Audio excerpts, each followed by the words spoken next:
Hello students, welcome to NCG competitive institute. ನನ್ನ ಹೆಸರು already ನಿಮಗೆ ಗೊತ್ತಿದೆ. ಸೊ ಲಾಸ್ಟ್ ವಿಡಿಯೋ ನೋಡಿದೀರಾ ಅಂತ ಅನ್ಕೊಂಡಿದೀನಿ. ಯಾರ್ಯಾರು ನೋಡಿಲ್ಲ ಖಂಡಿತ ಹೋಗಿ ನೋಡ್ಕೊಂಡು ಬನ್ನಿ. ಯಾಕಂತಂದ್ರೆ SSC GD ಗೆ ಯಾರು ಪ್ರಿಪೇರ್ ಆಗ್ತಿದ್ದೀರಾ ಅವ್ರಿಗೆ ಅಂತಾನೆ ಮಾಡೆಲ್ ಕ್ವಶನ್ಸ್ ನ ಡಿಸ್ಕಸ್ ಮಾಡ್ತಿರೋದು.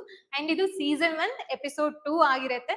ಸೊ ಇಂಗ್ಲಿಷ್ ಅನ್ನೋದು ಒಂದೇ ಸಬ್ಜೆಕ್ಟ್ ಆಗಿರೋದ್ರಿಂದ ಅಂಡ್ 20 ಮಾರ್ಕ್ಸ್ ಅದು ಕ್ಯಾರಿ ಆಗ್ತಿರೋದ್ರಿಂದ ನಮ್ದು ತುಂಬಾನೇ ಹೆಲ್ಪ್ಫುಲ್, ಸ್ಕೋರ್ ಮಾಡ್ಲಿಕ್ಕೆ ತುಂಬಾ ಈಸಿ ಅಂತಾನೆ ಹೇಳ್ಬೋದು. ಬೇರೆ ಸಬ್ಜೆಕ್ಟ್ಸ್ ಆದ್ರೆ ನಿಮ್ಗೆ ನಂಬರ್ ಆಫ್ ಟಾಪಿಕ್ಸ್ ಇರ್ಬೋದು, ಅದ್ರೊಳಗಡೆ ನಂಬರ್ ಆಫ್ ಸಬ್ಜೆಕ್ಟ್ಸ್ ತುಂಬಾ ಜಾಸ್ತಿನೇ ಇರುತ್ತೆ. ಸೊ ಇಂಗ್ಲಿಷ್ ನ ನಾವು ತುಂಬಾ ಸ್ಕೋರ್ ಮಾಡಕ್ಕೆ ಟ್ರೈ ಮಾಡೋಣ. ಸೊ ನೆಕ್ಸ್ಟ್ ಕ್ವಶನ್ ಏನಪ್ಪಾ ಅಂತ ಅಂದ್ರೆ, ಫಿಲ್ ಇನ್ ದ ಬ್ಲಾಂಕ್ ಅಂತ ಕೇಳಿದರೆ. She is afraid dash snakes ಅಂತ ಇದೆ. ಅಗೈನ್ ಇಟ್ ಈಸ್ ಪ್ರಿಪೋಸಿಷನ್ ಅಂತಾನೆ ಹೇಳ್ಬೋದು. ಅಂಡ್ ನಾವು ಫ್ರೇಸಲ್ ವರ್ಬ್ ಅಂತ ತಗೊಳ್ಬಹುದು. ಯಾವುದು? ಅಫ್ರೈಡ್ ಆಫ್ ಅಂತ. ಹೌದಲ್ವಾ? ನಮಗೆ SSC ಅಂತ ತಗೊಂಡಾಗ ನಮ್ಗೆ ಇಡಿಯಂ ಕೂಡ ಇಂಪಾರ್ಟೆಂಟ್ ಆಗುತ್ತೆ and at the same time ನಮ್ಗೆ ಫ್ರೇಸಲ್ ವರ್ಬ್ ಕೂಡ ತುಂಬಾ ಇಂಪಾರ್ಟೆಂಟ್ ಆಗುತ್ತೆ. ಸೊ ಆಲ್ರೆಡಿ ನಾನು ಆನ್ಸರ್ ಹೇಳಿದೀನಿ. It is afraid of preposition ನ ಬರ್ಬೇಕಾಗತ್ತೆ. ಅಂತಾನೆ ನಾವು ಯಾವ್ದಾದ್ರು ನೋಡಿ ಭಯ ಪಡ್ತಿದೀವಿ. It is not only snakes ಮಾತ್ರ ಅಲ್ಲ, ಎಕ್ಸಾಮ್ ಆಗಿರ್ಬೋದು, ಏನೇ ಆಗಿರ್ಬೋದು, ನಾವ್ ಯಾವ್ದಾದ್ರು ನೋಡಿ ಭಯ ಪಡ್ತಿದೀವಿ ಅಂತ ಅಂದ್ರೆ ಅಲ್ಲಿ ಯಾವ ಪ್ರಿಪೋಸಿಷನ್ ಬರ್ಬೇಕಪ್ಪ ಅಂತ ಅಂದ್ರೆ it is of, afraid of. ಓಕೆನಾ? ಸೊ ನೆಕ್ಸ್ಟ್ ಕ್ವಶನ್ ನೋಡೋಣ. ಸೊ ಫಸ್ಟ್ ನೋಡಿ ರಾಂಗ್ ಇದೆ ಅಲ್ವಾ? ಯಾಕೆ ರಾಂಗ್ ಇದೆ ಅನ್ನೋದು ಗೊತ್ತಾಗ್ಬೇಕು. ಸೆಕೆಂಡ್ ನೋಡಿ ಇದು ಕೂಡ ರಾಂಗ್ ಇದೆ ಅಂಡ್ ಥರ್ಡ್ ಒನ್ ಸರಿ ಇದೆ. ಫೋರ್ತ್ ಆಬ್ವಿಯಸ್ಲಿ ರಾಂಗ್ ಆಗುತ್ತೆ. ಒಂದ್ ರೈಟ್ ಆದ್ಮೇಲೆ ಇನ್ 3 ರಾಂಗ್ ಆಗ್ಲೇಬೇಕು. ಸೊ ಯಾಕೆ ರಾಂಗ್ ಇದೆ ನೋಡಿ, ಡಬಲ್ ಸಿ ಬರ್ಬೇಕು, ಡಬಲ್ ಎಂ ಬರ್ಬೇಕು. ಫಸ್ಟ್ ನೇದ್ರಲ್ಲಿ ಡಬಲ್ ಎಂ ಇಲ್ಲ, ಎರಡನೇದ್ರಲ್ಲಿ ಡಬಲ್ ಸಿ ಇಲ್ಲ ಅಂಡ್ ಎಂ ಆದ್ಮೇಲೆ ಇಟ್ ಶುಡ್ ಬಿ ಓ ಇರ್ಬೇಕು. ಇಲ್ಲಿ ಎ ಇದೆ. ಇಲ್ಲಿ ಡಬಲ್ ಸಿ ಡಬಲ್ ಎಂ ಎರಡು ಕೂಡ ಇದೆ, ಬಟ್ ಓ ಇಲ್ಲ. ಸೊ ಆದ್ರಿಂದ ಅದು ತಪ್ಪಾಗಿದೆ. ಒಕ್ಯಾಬ್ಲರಿನ ಡೈಲಿ ನಾವು ಇಂಪ್ರೂವ್ಮೆಂಟ್ ಮಾಡ್ಕೊಳ್ಳೇಬೇಕು. ನೆಕ್ಸ್ಟ್ ಕ್ವಶನ್ ನಾವು ನೋಡೋಣ. The team was on cloud 9 after winning the final match ಅಂತ ಹೇಳ್ತಿದ್ದಾರೆ. ಸೊ ಇಲ್ಲಿ ಆನ್ ಕ್ಲೌಡ್ 9 ಅನ್ನೋದು ಏನಾಗಿದೆ? It is idiom here. ಓಕೆನಾ? ಇಡಿಯಂ ಕೇಳಿದರೆ. ಸೊ ಅದ್ರದ್ದು ಮೀನಿಂಗ್ ನ ನಾವು ಇಲ್ಲಿ ಆಪ್ಷನ್ಸ್ ಅಲ್ಲಿ ಫೈಂಡ್ ಔಟ್ ಮಾಡ್ಬೇಕಾಗತ್ತೆ. ಸೊ ಯಾವ್ದು ಅನ್ಸ್ತಿದೆ ನಿಮ್ಗೆ ರೈಟ್ ಆನ್ಸರ್ ಯಾವ್ದಿರ್ಬೋದು? ಕನ್ಫ್ಯೂಸ್ ಆಗೋಕ್ ಚಾನ್ಸ್ ಇದೆಯಾ? ಇವಾಗ ವಿನ್ ಆಗಿದ್ಮೇಲೆ ಕನ್ಫ್ಯೂಸ್ ಯಾಕಾಗತ್ತೆ? ಖಂಡಿತ ಇರಲ್ಲ. ಆಂಗ್ರಿ ಕೂಡ ಬರಲ್ಲ, ಅಫ್ರೈಡ್ ಕೂಡ ಇರೋದಿಲ್ಲ. To be extremely happy.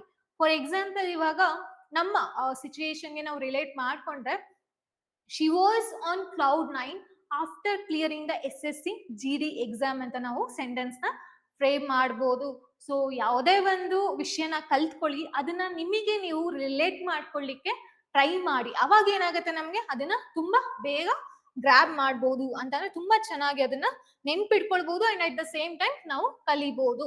So next question ಏನ್ ಕೇಳಿದರೆ, ಚೂಸ್ ದ ಕರೆಕ್ಟ್ ವರ್ಬ್ ಅಂತ ಕೇಳಿದರೆ. ದೇ ಡ್ಯಾಶ್ ಪ್ಲೇಯಿಂಗ್ ನೌ ಅಂತ ಇದೆ. It is tense based question. ಕಾಲದ ಬಗ್ಗೆ ಮಾತಾಡ್ತಿದ್ದಾರೆ. ಸೊ ನೌ ಅನ್ನೋದು ಏನ್ ರೆಫರ್ ಆಗ್ತಿದೆ ಇಲ್ಲಿ?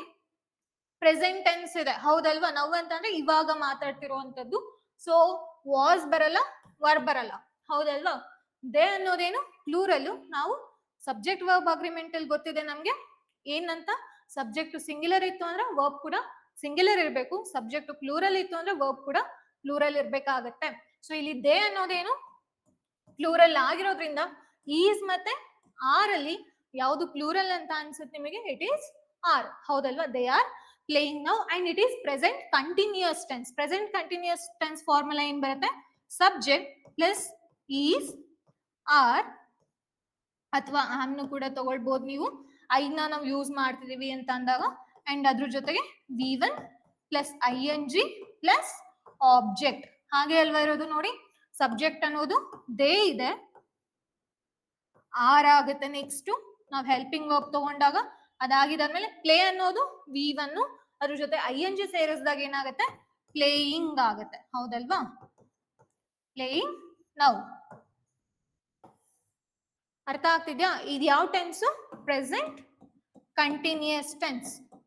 12 ಟೆನ್ಸ್ ಇದೆ ಅಲ್ವಾ? ಸೊ ಅದ್ರಲ್ಲಿ ಇದು ಒಂದು ಟೆನ್ಸ್ ಆಗಿರುತ್ತೆ. ನೆಕ್ಸ್ಟ್ ಕ್ವಶನ್ ನೋಡೋಣ. ಹಿ ಬಾಟ್.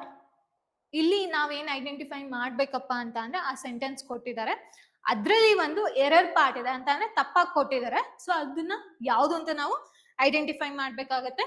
ಸೊ ಇಲ್ಲಿ ಅಬ್ಸರ್ವ್ ಮಾಡಿ ಯಾವುದು ತಪ್ಪಾಗಿದೆ. He bought a golden beautiful necklace for his mother ಅಂತ ಇದೆ. ಸೊ ಇಲ್ಲಿ ನಾವು ನೋಡ್ದಂಗೆ ಸೆಂಟೆನ್ಸ್ ಏನಾದ್ರೂ ಕ್ಲಿಯರ್ ಆಗಿ ಕರೆಕ್ಟ್ ಆಗಿದ್ಯಾ ಅಥವಾ ಏನಾದ್ರೂ ಏನೋ ಹಿಂದೆ ಮುಂದೆ ಆಗಿರೋ ತರ ಫೀಲ್ ಆಗ್ತಿದ್ಯಾ. ಸೊ ನಾವ್ ಇಲ್ಲಿ ನೋಡಿ ಈ ಬಾಟ್ ಅನ್ನೋದ್ರಲ್ಲಿ ಏನಾದ್ರು ತಪ್ಪಿದ್ಯಾ? ಇಲ್ಲ. ಅಂದ್ರೆ ಇದು ಸರಿ ಇದೆ.